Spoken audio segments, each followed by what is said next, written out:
It was neat being at the game last night and kind of looking around in the section that I was sitting in during the varsity game anyway, and looking around and realizing, like, I'm going to see most of these people tomorrow morning. Like, this is really cool to see how many people in this area are going to be here with us.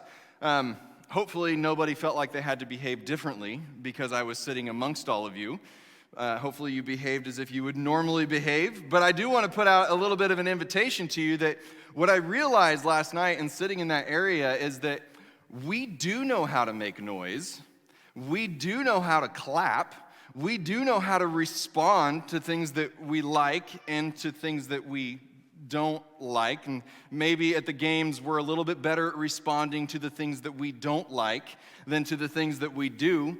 But I've said this before, and I want you to know that I mean it. I invite you to respond during this time. You know, if you're sitting there and you're thinking, wow, what he just said, that was a really dumb call. Don't be afraid to maybe a little bit quieter, but let me know, like, hey, that was a really dumb call. And if you're liking what's being said, if you're sitting there and you're like, this is something we need to get behind, then don't be afraid to respond to that one either. I am all for that. That is one of the things that I miss most about youth ministry is the responses that you would get while you were speaking to students. Whereas many times when you speak to adults, I shouldn't say that. When you speak to adults in the Church of God movement, in particular the types of Church of Gods I've been to, there's typically not a lot of response. There are some church denominations and movements that are much more vocal. And hey, if you want to be that, just act like you're at the game right now. I'm perfectly fine with that. Last week, we looked at the story that many of us know of David and Goliath. And we kind of broke that story down a little bit, and we looked at some of what was going on behind that story. But the thrust behind all of it was that we need to recognize that we are not David in this story, or at least in the way that we taught it last week. We are not David in this story, but that Jesus is David, and Jesus has come along.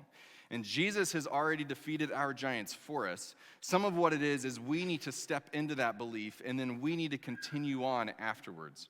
I didn't make the statement last week, but I was reading a book by Louis Giglio where he talks about a moment where he was at a camp and he was a counselor.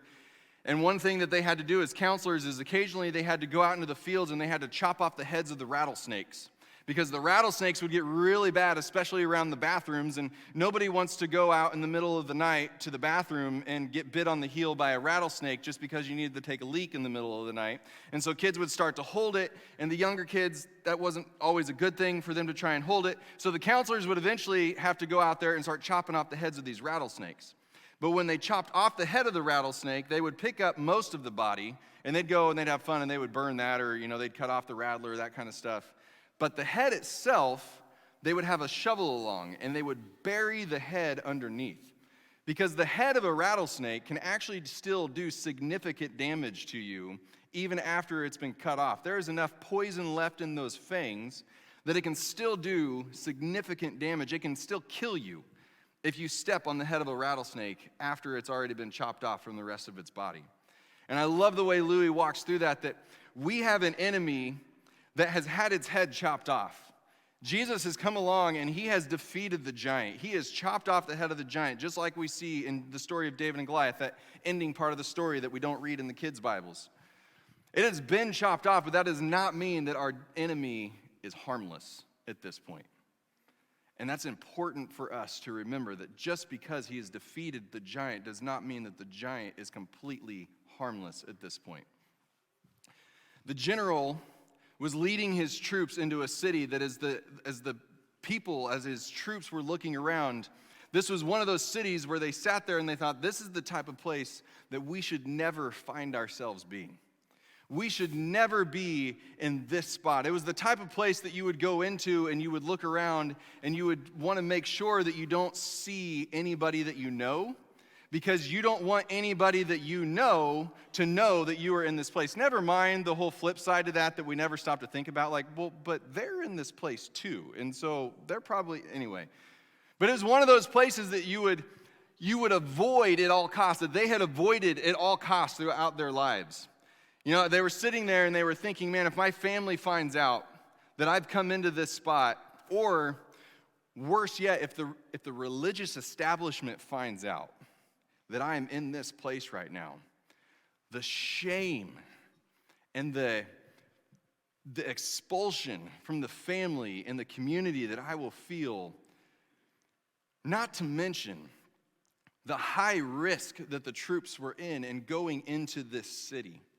And the risk to the reputation of the general, the risk to the life of the general was so high that they couldn't help but constantly be looking around for an enemy who was ready to jump out. Yes, they were coming in with their cloaks on and their hoods up, but it only took one person to recognize who they were before their lives could be at risk, if not just their reputation. As they looked around and they saw the behavior of the people here, it only confirmed the suspicions that they'd always had. See, this is one of those places that they had made sure they'd never gone into, but we hear stories about places that we would never step into, about the behavior that goes along inside that club that we would never find ourselves in, about that area of the city that we would never find ourselves in. They looked around and they began to realize that their suspicions and the stories that they had heard were absolutely true, that the people of this city were following their leader to a T. They were following their leader and the behaviors that the leader had convinced them would lead them to happiness. And though he required great sacrifice, they were willing to give those sacrifice on the chance that the leader was actually going to follow through with what it is that he was telling him would be provided at the end. Happiness and glory. Never mind that none of them could actually say that they had actually felt that at the end of their lives. That they couldn't look at each other and say, did you actually feel fulfilled at the end of your life following this leader? None of them could say that, but they followed him anyway. To their deaths, to their moral depravity, they followed him in every aspect of their lives. And as the troops walked through the city, they got closer to the fortress. They got closer to their enemy's stronghold, and they looked at it, and their guts just sank even lower.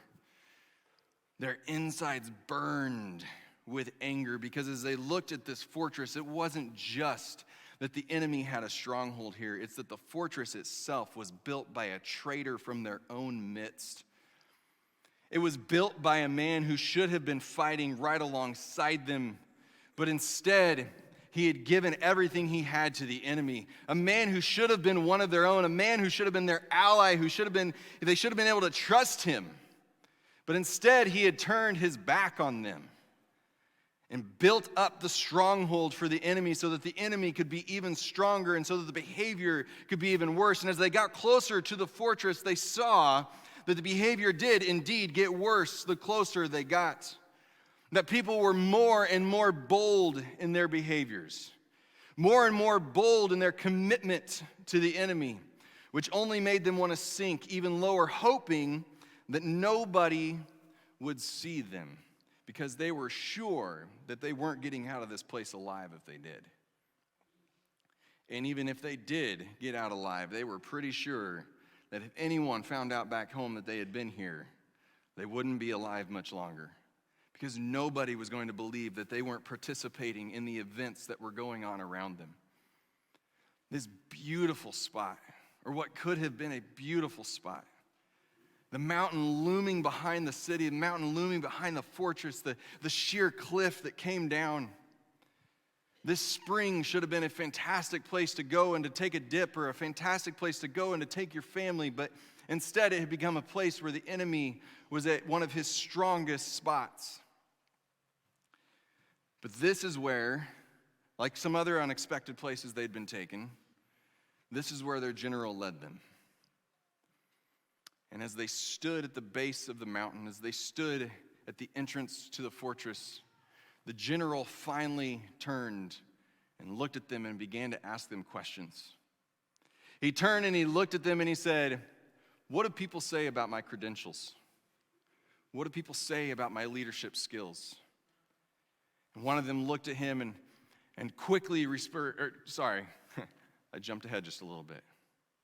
The general looked and asked that question, and the men humbly and quietly, so as not to be overheard by other people, They looked at him and they said, well, people say that you have just as much ability as some of the generals of the past, that have led our people and our military into some of the strongest battles. They say that you've obviously read their teachings and you've learned from their strategies. And they say that you're just like those guys.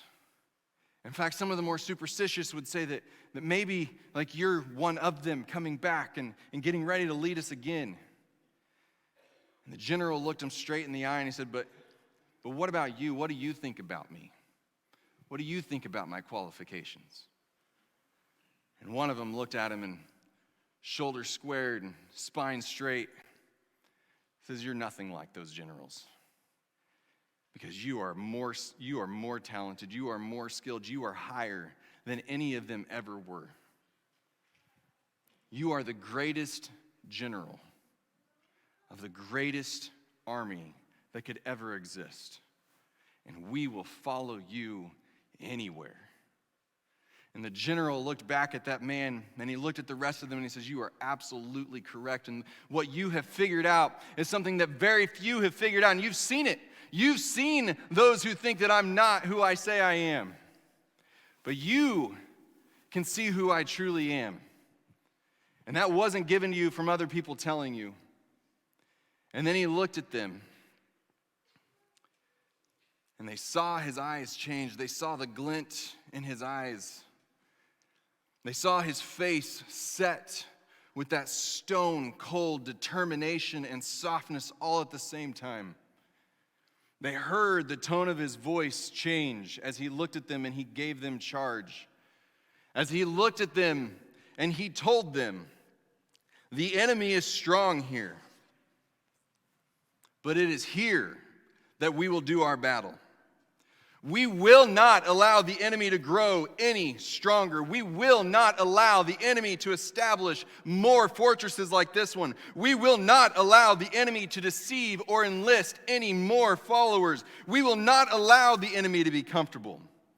We will not wait for the enemy to march into the valley and to meet him there, but we will come to him in his spot at the base of his fortress, and here we will launch our attack. You are equipped with every weapon that you need. You are empowered to advance with every weapon that you need. We will win. When Jesus came to the region of Caesarea Philippi, he asked his disciples, "Who do people say that the Son of Man is?" Well, they replied, "Some say John the Baptist, some say Elijah, and others say Jeremiah or one of the other prophets." And then he asked them, "But who do you say that I am?"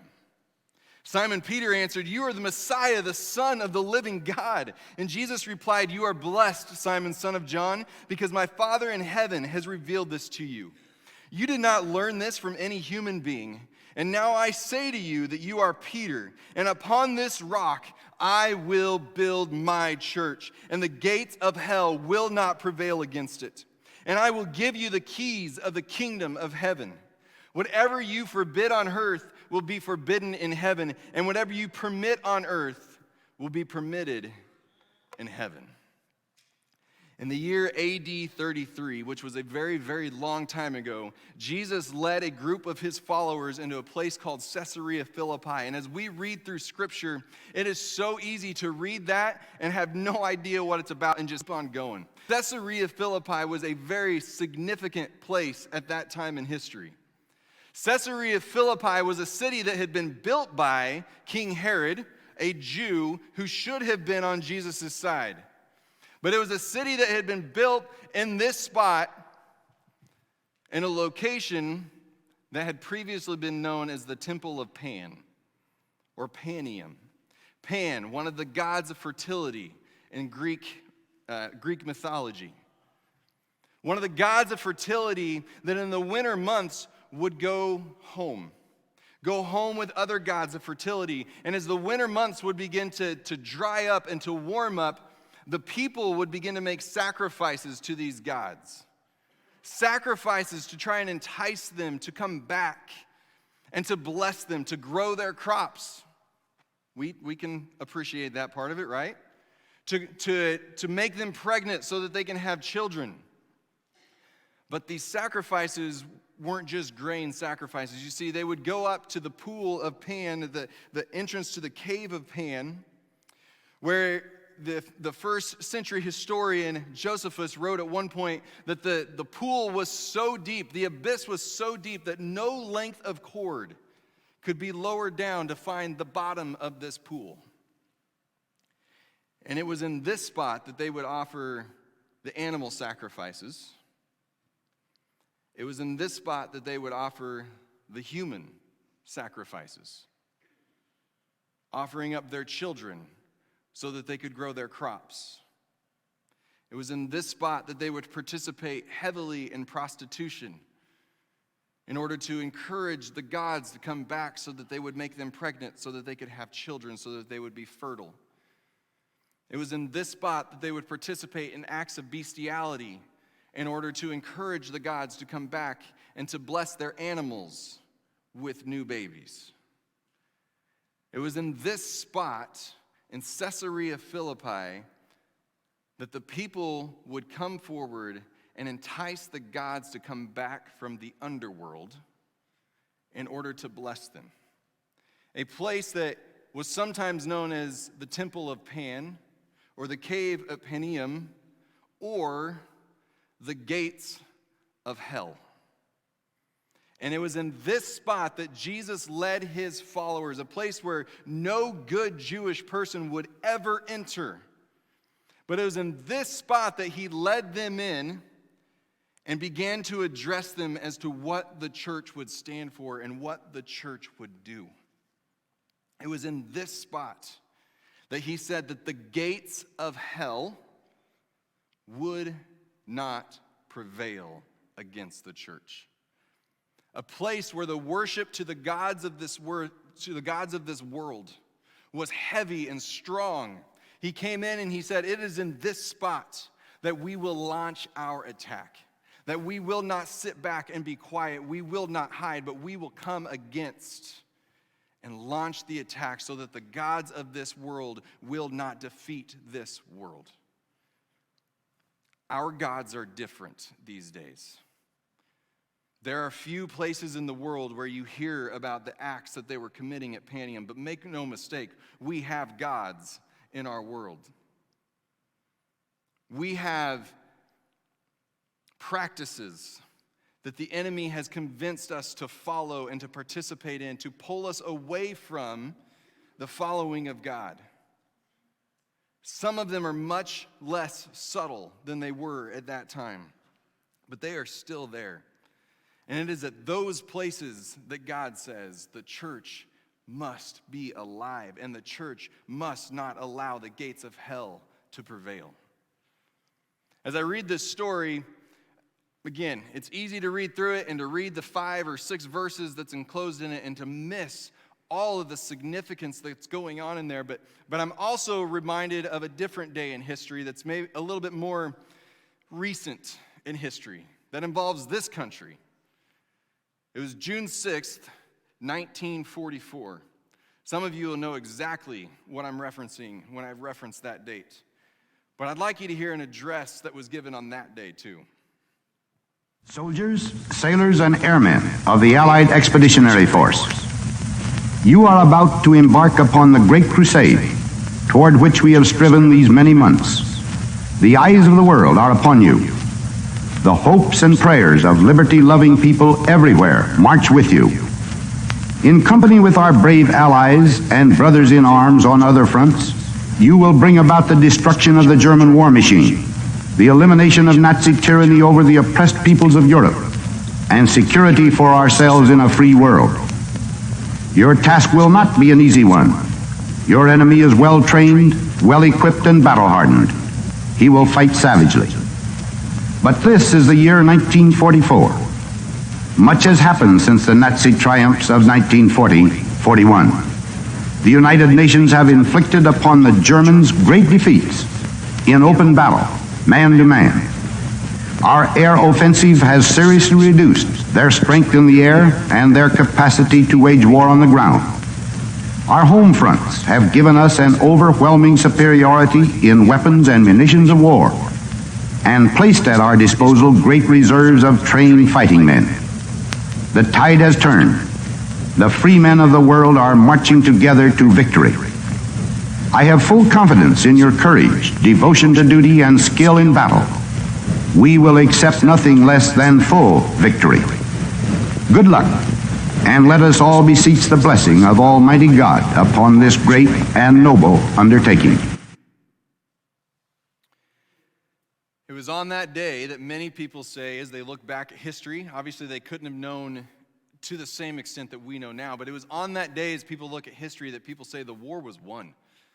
It was at the beaches of Normandy as the Allied troops invaded that the Axis powers were weakened to the point that they were then able to invade all of Europe, that the Nazi powers, that the Axis powers were able to be defeated. It was on that day that it was considered the war was over.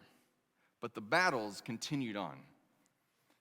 See, the Axis powers didn't just all of a sudden say, okay, you took us on this day, we all took our lumps, but we're going to just go ahead and we're going to give up now. But they continued to fight back. Imagine what would have happened if on that day and the days that followed, the Allied forces had chosen to disregard Eisenhower's orders. Imagine if they had heard what he had to say to them, and instead of saying, yes, let's go in and let's do it, and it's going to be hard, and we're going to have some losses, and we're going to have some pain, what if they had said, nope, we don't believe you. We don't believe this is going to work. We don't believe that there's really an enemy in the first place. We don't believe that the Axis powers are as bad as you say they are. We're definitely not willing to make the sacrifices ourselves. What would happen? What would have happened if that was the response that he had received? Imagine if those men, after invading Normandy, had decided that now we're just going to enjoy the comforts of the European countryside. Now, as we walk through, instead of being prepared at every moment for what the enemy might throw at us, now we're just going to embrace everything that there is here for us. Because we just want to be comfortable. I don't think there were very many of those men who wanted to fight, who had the desire to go out into battle and the difficulties that come with that. But they were willing to, and they did it. Imagine if they had instead opened their ears to the propaganda that was all around them and decided to listen to all of that. Imagine how different our world would look if they had decided to follow the enemy's ways instead. If they had decided to follow that ideology instead. If they had decided that the answer truly was to rid the world of anybody who's different than you, that doesn't fit into your way of thinking. To rid the world, yes, for them at the time, it was the Jewish people. But imagine if that had sunk in a little bit more, and they decided the only people that matter are the people that are like me. Imagine if they'd laid down their weapons instead of going in and fighting. Imagine if they decided just to stay on the beaches of Normandy instead of invading the rest. Do you think for a minute that the Axis powers, that Hitler would have at that point said, okay, we lost at Normandy, so therefore we're done, we surrender? We know he wouldn't have because he didn't, because they didn't. They continued to battle. If they decided that that was it, we're done, the war has been won, this is all good, let's not worry about it anymore, I imagine that Hitler and his followers would have re-strategized. They would have re-fortified, they would have grown stronger, and they would have fought back. And our world could look very different than it does today. Imagine if they had followed any of those things. And now I understand that you may be sitting there and you may be thinking, what is the parallel between Jesus' proclamation to the church, the foundation of the church, the beginning of the church, and this D-Day invasion and the war that followed or continued afterwards? Where's the parallel between this? And I say it comes down to gates. When Jesus looked at them and said that the gates of hell will not prevail, many times we can look at that and we read that and we say, the gates of hell will not be able to win when they attack us. But here's the thing about gates. Gates don't move. Gates are not an offensive structure. Gates are a defensive structure. Gates are meant to keep you out. Yes, okay, occasionally they're meant to keep you in. But ultimately, gates are typically meant to keep you out. And Jesus looked at his followers and he said that the gates of hell will not be able to stand up against my church. Church, it was on that day that Jesus looked at them and said, you will attack where the enemy is strong. Now, I know that things, the ideas like that, ideologies like that, they've been abused a lot in the history of the church. And we have used moments like that, and we have used words like that to say, this is why we go out and we attack everybody who disagrees with us. This is why we scream at people. This is why we get on social media and we make sure that everybody knows how wrong they are. Forgetting that Paul reminded us that our battle isn't against flesh and blood like you and me, but our battle is against the powers of this dark world, the principalities of darkness. That's where our battle lies. It doesn't lie in me attacking you physically. It lies in the church standing up and attacking the gods of the world that come at us and try to entice us away from what Jesus would have for us. That make promises to us about happiness. And if you'll only do this, you'll be happy. If you'll only do this, you'll be full of peace. I've lived in, I grew up in the belt buckle of the Bible Belt. And then I went to college in, I don't know what might be considered like what do you call the metal piece that actually goes through the hole that's part of the belt buckle? I don't know what that piece is called, but like Oklahoma's like that part. It's the part that holds the belt together on the buckle. And I can tell you, I know, it's a confusing analogy, and I tried my best, and I definitely failed at it. Remember, respond, like, nope, that one didn't land, and that's perfectly fine with me. I get it. Let's just say I grew up, and then I went to school in, like, the strongest parts of the buckle of the belt.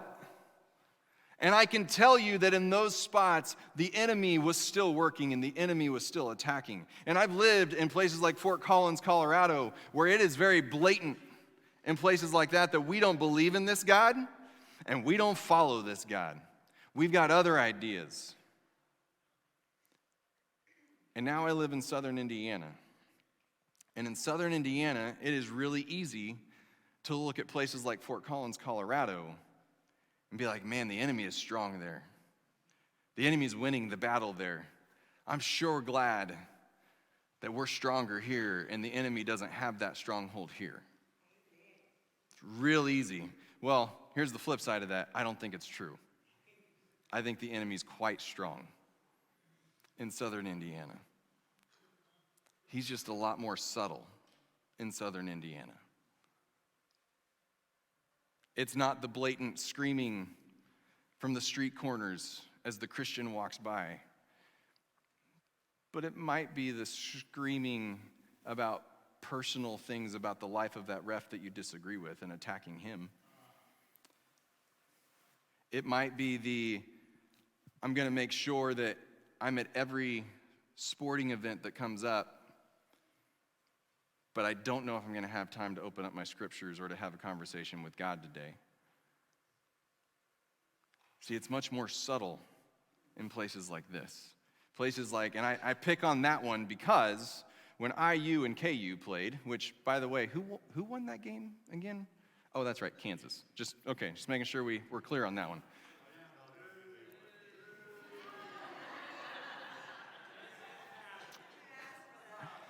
But here's what I saw. It was fantastic. On the Indiana University social media page for their basketball team, you know what I saw before that game? In most places, this is basketball. But in Indiana, this is God. And it sounds innocent and it sounds fun, but it also weakens us. And it starts to sink in a little bit. that, well, I live in Indiana, so I should probably elevate my interest in the things that Indiana is interested in, even if God isn't at the top of that list. And we begin to go that direction. Now, I'm picking on basketball. I get that. I love basketball. Don't get me wrong. I loved being at that game last night. Well, actually, I just watched the final result for the KU-Indiana game because I don't get ESPN. But, I love that stuff. But it can so easily become that we take some of those things and we begin to put them above the thing that's supposed to be at the highest. And that's when the enemy is winning. That's when the enemy is strong. Some of the things that I see us do for the things that he is promising that will give us happiness. And I would ask the question, how many of us are truly happy from those things that he's promised? What I typically hear from parents, and guilty as well, what I typically hear from parents is not, I am so excited about all this stuff, it's, I am so exhausted. I am so tired. I am so stressed. Do you know what the number one thing is that they surveyed about 3,000 kids as far as what they would want most for or from their parents? It wasn't time with their parents. I mean, duh. It was that their parents wouldn't be so stressed out all the time. Never mind the fact that the parents were often stressed out because they were doing so much for their kids. That they're finding that when we actually pull back a little bit, our kids are happier, not disappointed. See, the enemy will convince us in so many different ways. And the church is called to be on the front lines. The church is called to be on the offensive, not the defensive. But it's easy for us to begin giving in a little bit. It's easy for us to go into hiding. Now, I don't have all the answers as to what it means for the church to be on the offensive. I know it's not a lot of the things that we've seen throughout history. I don't have all the answers, but what I do know is that for the church to go on the offense, the church has to be alive. The church has to recognize that we are in a battle and that we are part of this battle. And it's easy for us to say, well, I'm just a stay-at-home mom. I'm not a part of this battle. If you're a stay-at-home mom, then that means you have kids and you battle for your kids. It's easy to say, well, I'm a teacher and I'm not allowed to say these things. If you are a teacher, then that means that you oversee children and you go to battle for those children. Again, not in the ways that we've always done it in the past. But we battle for others. We battle for their souls. We battle for our souls.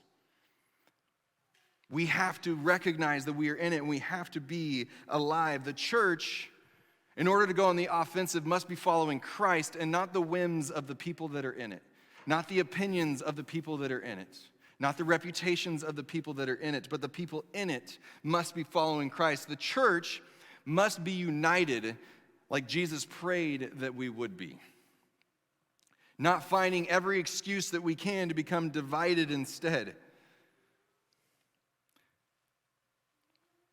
The church can't go into hiding like we often have a tendency to do of, I can't walk into that spot because people might see that I'm there. When Jesus is saying, that's where I need you to go. That's where I'm calling you. Jesus hung out with the sinners. He hung out with the people that you weren't supposed to be around. But the church, either through embarrassment, of I don't want to speak up because people might think that I'm weird or different, or shame, the church has often hid within the walls on a Sunday morning and then the rest of the week acted completely different. See, the church isn't this building. The church is me and you and all of us together, and it's all the other people that call themselves part of the church. And it doesn't go into hiding at 11:15-ish a.m. on Sunday morning and wait till the next week at 10 o'clock to wake back up again. Jesus told us that the gates of hell will not prevail against the church, which means you must be on the offensive all the time. And for the church to go on offense, I know that it's not going to be by being belligerent tyrants. That's what history has seen too much. But it's going to be by being humble servants of the world around us. It's going to be not falling into the traps of making sure that I get everything that I want and making sure that I'm comfortable, but it's going to be about putting others before us, day in and day out, over and over and over again. The church was put on mission a long time ago. And there have been times where the church has done fantastic at its mission, and there have been other times where the church has been pretty weak.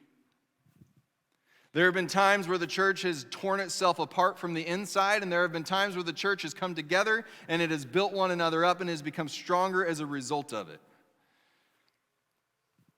My prayer is that we will be in one of those moments, one of those stronger moments. Over the course of the next, I don't actually know how long, but over the course of the next month and a half to 2 months, we're going to be walking through what we believe to be our mission. What it is that God has called this individual part of his church to be on mission for and to be on mission in. We've got a graphics, when you want to throw that up there, because you're going to hear this a lot. I know the graphic doesn't really change anything in your life, but we're going to be talking about what it means to be Jesus and we. Not just Jesus and me, not just Jesus and me, myself, and I'm all by myself on this thing, but Jesus and we. Jesus is first, we are second, we walk together with him. The church goes into this battle together, not alone. See, this isn't just a one-time conversation that we're having here. This is a conversation that's going to take a little while. I've been super excited about heading into this conversation with all of you. I've been excited about rolling this out and talking about what this means for the church as a whole, what this means for the church here in Monroe City, how we live this out. The board, the staff, we've been talking about this for months now, as far as how to have these conversations and what we truly believe that God has called Monroe City Church of God to. And we're going to start talking about that over the next several weeks. About what it means when he looks at us and he says, the gates of hell will not prevail because you will be on mission against the gates of hell. That you will be on the offensive. Monroe City Church of God, you will be on the offensive against the gates of hell, not simply waiting for the gates of hell to come to you. Because again, gates don't move.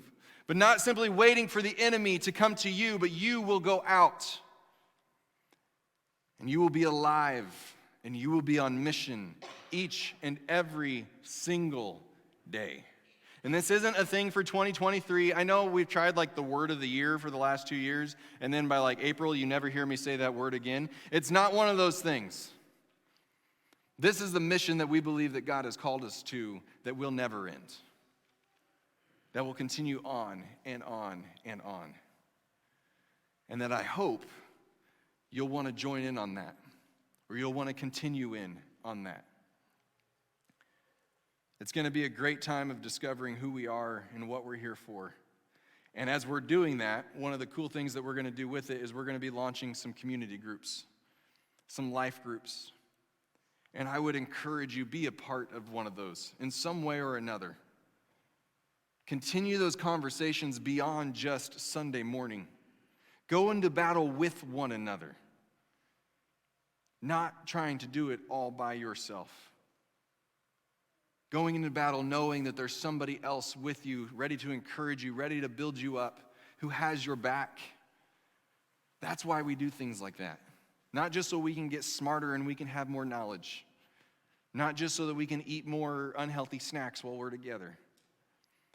But so that we can encourage and lift one another up.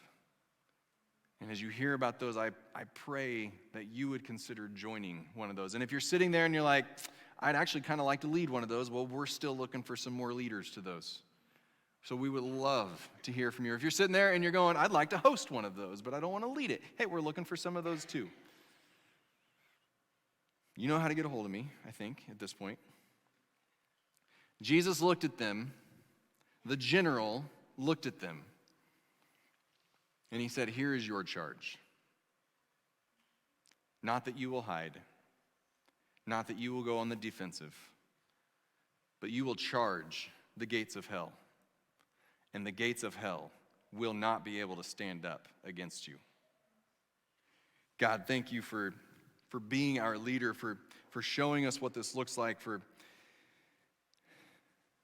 continuing to be with us since the moment was that you were walking with us in your physical form. For not abandoning us to try and figure this all out on our own, but for giving us your Spirit to help to lead us through all of this. And God, I know that we've gotten a lot of things wrong over the years, but I also believe that through you, there's been a lot of things done right. God, I pray that you would continue to show us and that we would come together to continue to do those things right. And as we do them wrong, as we miss here or we misstep, God, I pray that you would give us the humility to be willing to call it what it is and to step into your grace, to forgive one another, to accept the forgiveness of others. God, continue to show us what it means to be on your mission.